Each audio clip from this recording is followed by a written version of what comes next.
اللہ والوں کی جان رہے یا نہ رہے، ان کے فرمان رہتے ہیں۔ انہی فرامین میں سے میرے مولا علی کا ایک فرمان، امیر المؤمنین فرماتے ہیں، یحلق فی رجلان محب مفرط و باہت مفتر۔ میرے بارے میں دو قسم کے لوگ ہلاکت میں مبتلا ہوں گے، ایک محبت میں حد سے بڑھ جانے والا اور دوسرا جھوٹ و افتراء باندھنے والا۔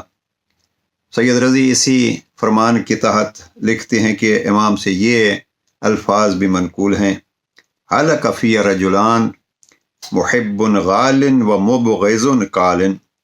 میرے بارے میں دو قسم کے لوگ ہلاک ہوئے، ایک محبت میں غلو کرنے والا اور دوسرا دشمنی و عناد رکھنے والا۔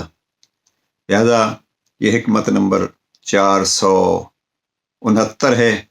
کوشش کیجئے زندگی میں زندگی سنوارنے والے ان فرامین ائمہ کو اپنی زندگیوں کا دستور العمل بنائیں۔